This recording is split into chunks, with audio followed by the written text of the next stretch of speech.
This is Carl at Nash RV Detroit, and I'm going to walk you through this 2022 Sandpiper Destination Series trailer. And the model number would be 399 LOFT. So this is not a floor plan or a sales video, it's a how-to video.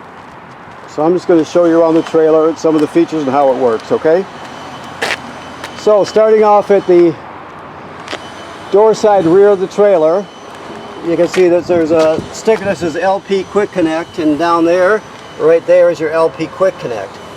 That's for connecting a grill or a griddle gas appliance, but it has to be made for a travel trailer because they're different pressures. So, like for example, your regular grill at home would not work off this because this does not have enough pressure in it. So keep in mind, if you get a grill for it, you want to get one that is meant to operate with a travel trailer.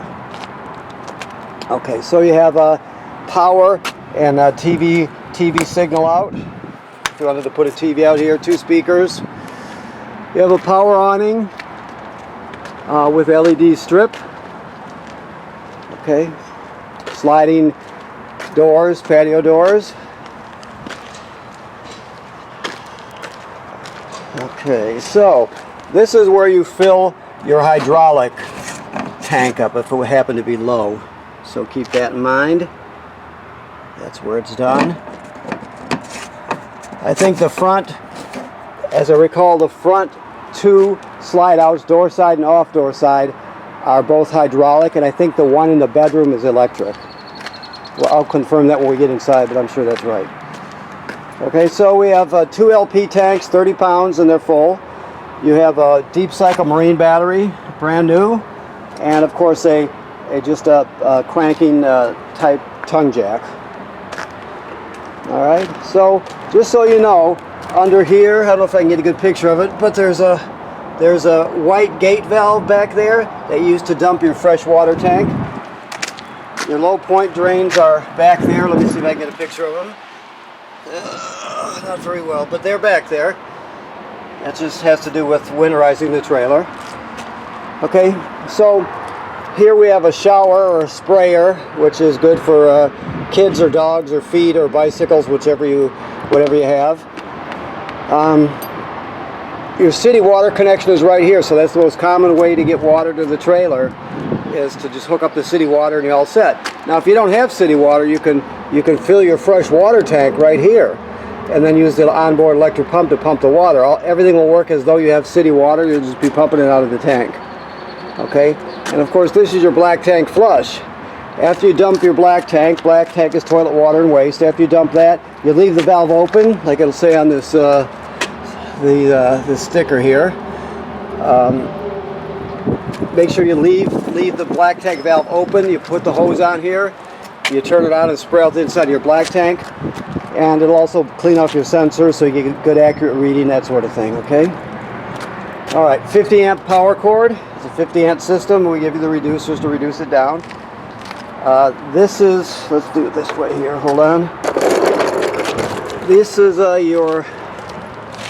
where you hook your dump hose up to, and then your valves. I don't know if you can see them, but they're up there, right? So you have 2 gray and a black, I believe. Okay. Now this is your water heater. It's a 10-gallon water heater. It works on both gas or electric. There are switches to control it on the inside. I just want you to remember that there's this switch right here, this rocker switch, on and off. That controls the electric heating element that's behind this cover here, right? So make sure you'll never be able to turn it on unless you do it this way. So just keep that in mind. The one thing to keep in mind also is never run it without water in the tank. Right now it has water in the tank. The trailer's ready to be camped in. But let's say you winterized it, and then in the spring you de-winterize it. Well, your water heater is going to be empty. So always make sure you fill it before you turn this on, or you'll burn out the heating element, and you'll have to get it repaired. This is the gas burner. It works on gas and electric. Okay, and this is the drain plug. 1/16" 6-point socket with an extension and a breaker of some sort, a ratchet or a bar, so you can drain it. But that's where you drain it. It has an anode rod attached to it. Okay, that is your furnace vent. This type of slide room is called a Schwintek, is the common name for it. It's been bought by Lippert, but the people still refer to it as a Schwintek. So when you see the 2 tracks on each side, that's what you're dealing with. The other ones are just standard through the frame slide outs by Lippert. Okay. All right. So as we look up, the manufacturer states you should inspect the roof every 90 days. So the bottom line is you want to inspect the roof regularly and look for cracking or separation, or make sure none of the roofing attachments or material is damaged by low branches or road debris. Just make sure you keep after it. Odds are you'll be inspecting it for years. You'll never have to do anything, but that's why you inspect it, just to make sure there's no problem with it. If you see an issue, take care of it immediately. All right. So when we first come in here, this is your power converter. So you have circuit breakers in this behind this bottom panel here, and that's 110, 120 AC. And then the power is converted to 12 volt DC here. You'll have 12 volt fuses here, right? This is also a battery tender. So as long as you're plugged in, it's going to sense how much energy your battery needs and always keep it charged up. And it converts AC to DC power and charges your battery. Okay. This is a fan switch here. This is your control panel. So let's see here. So you do have 2 slide room switches. This first one is for these 2, and then the other one is for the bedroom slide out. Okay. Your power awning here. You can see right there. Never leave it out unattended. If you do it, it can get damaged very quickly by the weather, so always roll it in when you're not going to be there. These are lights here.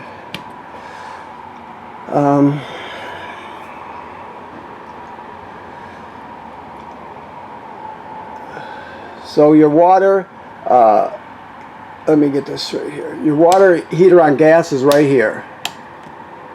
You see the fault light lighting up. Your pump is here.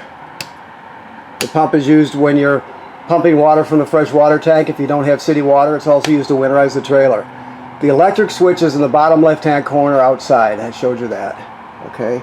Then you just have the basic tanks, your battery, fresh water tank.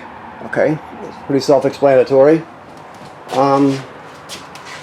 This is your thermostat. It's very simple. You're just going to hit the mode button and then scroll through. It'll go from fan to cool. Fan is just the air conditioner running without the compressor. Cool is the air conditioner, and heat is the propane furnace. Now,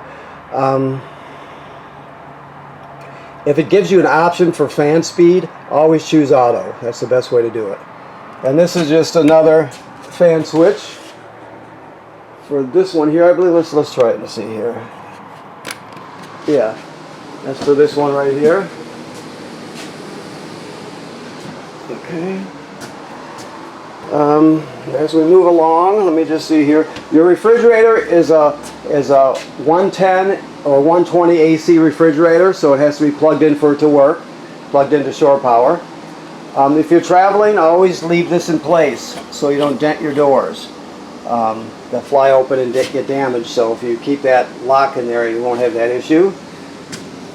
Okay. Of course, this is a pantry here with some pull-out drawers. Your microwave works like any other microwave. The thing is, it's got a fan in it, so you got a vent with 2 speeds, low and high, and then you have a light, like right there. Okay. Other than that, it works like a regular microwave. I don't know if he's got the gas turned on right now, but I'll kind of show you here if I can. There we go. That's how simple it is to turn on. So basically, you got four knobs and 4 burners, and then this is the oven. So you're just going to turn it to high and then depress it to light it, hold it, and there you have it. Okay, you got to depress it to light though. This is a convection oven. Yep.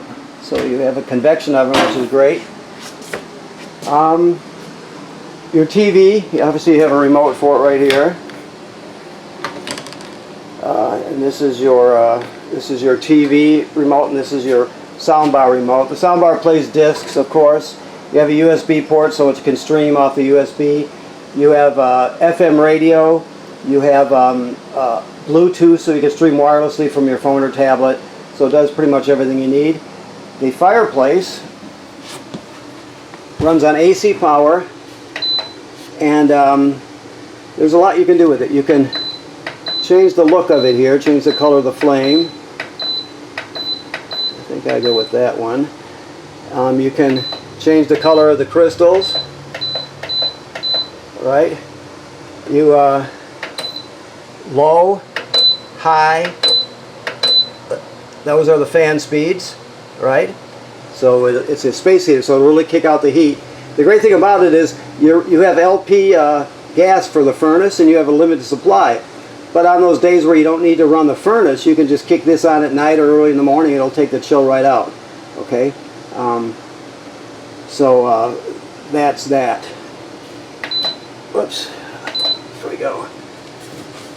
So next, this is a hide-a-bed here.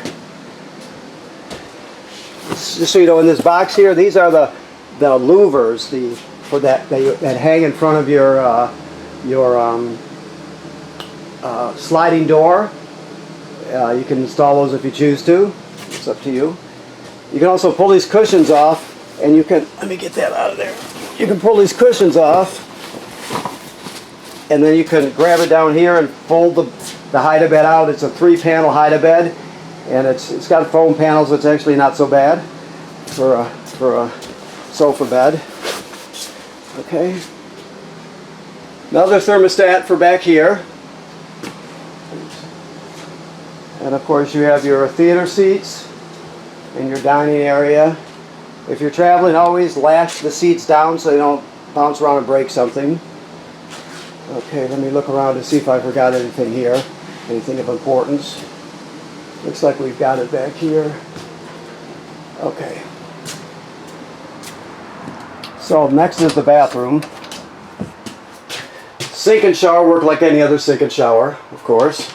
You also have another remote fan for up here. Okay, always run the fan with the shower. Also, keep in mind with these fans, if you got people over and it's the time of year where you can get condensation from your breath, it starts to build up, you turn these fans on and it'll pull the condensation right out. You'll never have an issue with it. So, the toilet, of course, has to have chemical and water in it before you use it. The flush pedal's right here. That's residual water pressure. So what you do is after you hook up your power and your water, you come in here, you put 1 dose of chemical in the bowl, then you stand on the pedal, and you stand on there till you put about 1 gallon or so of water in the tank below, the black tank, which is directly below. So you have to have at least 1 gallon of water in it. Some people use more, but at least 1 gallon of water in it and a dose of chemical before you start using it. You can't use it dry because the smell will be terrible, and plus you can get clogged up. You never use it dry. Okay. You probably know all this stuff already, but I don't know what you know, so I have to go over it. All right, so you have a loft here. We'll just stick our head up here. It's got 2 beds, a vent, right? Air conditioning ducts. It's got it all. You can hook up a TV over here, right? So you got all the hookups for a TV. So it's very spacious. Great for 2 kids or grandkids or visitors, whatever you have.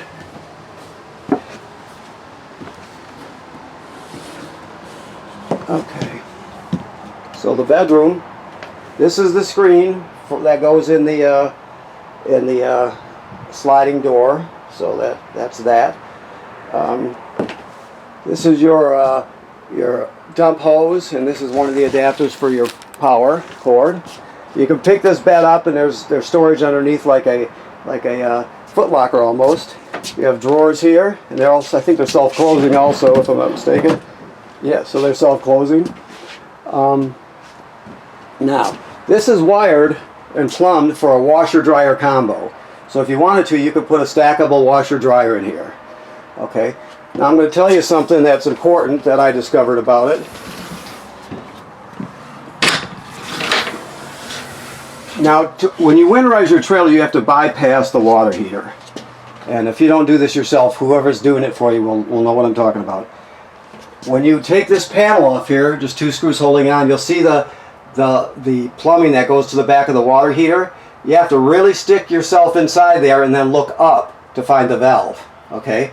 The bypass valve, but it's there. You just have to stretch and look up a bit to find it. So keep that in mind, please. Alright, so let's see what else we have here. You can, another TV hookup. Now keep in mind, this is green here. This is the digital signal booster for the antenna. If I wanted to shut it off, I can. But if you do, you won't get a good picture. So there we go. So you always want it on. Okay. Otherwise, you'll get all kinds of noise, and the picture will seize up, that sort of thing. All right. So let me see here. See if there's anything I forgot. I think we're in good shape. This device right here is your carbon monoxide and LP gas detector. If it goes off, take everybody outside, leave the door open, shut the gas off, figure out what's going on. So if it detects carbon monoxide or LP gas, it'll go off. If it beeps very slowly, it's telling you your batteries are low, or battery is low. Let me just set it off for you. LP is good, carbon monoxide coming up. Okay, there you have it. So I think that does it. So all the rest of the stuff is self-explanatory. It works just like it would in a house or any place else. So I'm going to shut this light off here so I don't forget. So I want to thank you for purchasing your trailer here at National RV Detroit. Please remember what I said about inspecting the roof every 90 days. It's a good thing to inspect your roof. Generally speaking, people don't do it enough, so I highly recommend it. And right now, this is de-winterized. It's in camping mode. So all the antifreeze has been pumped out of the system, and there's fresh water in it, so it's ready to go, okay? Thank you.